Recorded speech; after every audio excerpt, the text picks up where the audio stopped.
Karunia dan aktivitas rohani tidak selalu membawa keharmonisan dalam komunitas umat Tuhan. Di tengah jemaat Korintus, karunia rohani yang mereka miliki bukan memperkaya kerohanian mereka, melainkan menyebabkan timbulnya perpecahan. Hal ini karena mereka menyalahgunakannya sebagai simbol superioritas rohani antara satu sama lain. Oleh karena itu, Paulus memberikan nasihat supaya mereka memahami konsep yang benar tentang karunia roh. Ia menekankan bahwa berbagai karunia, pelayanan, dan kegiatan yang dilakukan sumbernya adalah satu, yaitu Roh yang sama, Tuhan yang sama, dan Allah yang sama. Ia memaparkan berbagai contoh karunia roh dan kembali menekankan bahwa itu semua diberikan oleh Roh yang satu dan yang sama. Berdasarkan konsep mengenai karunia roh yang dipaparkan oleh Paulus, kita dapat menarik beberapa prinsip. Pertama, setiap orang di dalam jemaat diberi karunia rohani yang berbeda oleh Roh yang sama. Maka, kita tidak perlu menyombongkan diri dan menganggap bahwa karunia kita lebih penting daripada karunia yang lain.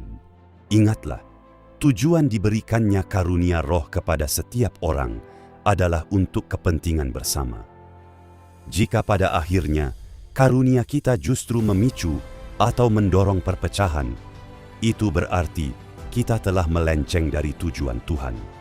Kedua, karunia rohani yang berbeda yang diberikan oleh Roh yang sama bermanfaat untuk memperlengkapi kita dalam melayani Tuhan.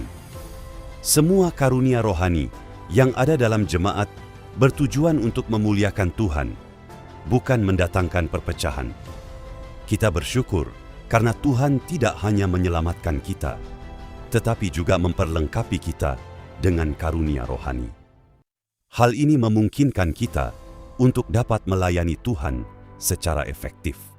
Pertanyaannya, apakah kita sudah menggunakan karunia yang kita miliki untuk kemuliaan Tuhan? Marilah kita mengenali karunia kita sesuai dengan tujuan Tuhan, menggunakannya untuk kemuliaan-Nya dan kebaikan sesama, dan juga menghargai karunia roh yang dimiliki orang lain. Mari kita berdoa bersama. Tuhan Yesus Kristus yang penuh kasih, terima kasih atas firman-Mu hari ini yang mengingatkan kami untuk selalu bertanya, sudahkah kami menggunakan karunia yang Engkau berikan untuk kemuliaan-Mu? Ampuni kami Tuhan, jika selama ini kami sering lalai, menyembunyikan talenta, atau bahkan menggunakan karunia hanya untuk kepentingan diri sendiri. Hari ini kami mau belajar mengenali karunia-karunia yang Engkau percayakan sesuai dengan kehendak dan tujuan-Mu. Bimbinglah kami ya Tuhan, agar kami semakin mengenal dan mengembangkan karunia kami, menggunakannya dengan sepenuh hati untuk memuliakan nama-Mu, memberkati sesama dan membangun gereja-Mu, serta selalu menghargai dan mendukung karunia roh yang ada pada saudara-saudari kami. Jadikanlah hidup kami sebagai persembahan yang hidup dan berkenan di hadapan-Mu. Berilah kami kekuatan dan hikmat Roh Kudus untuk setia menggunakan segala yang kami miliki bagi kemuliaan-Mu saja. Dalam nama Tuhan Yesus Kristus.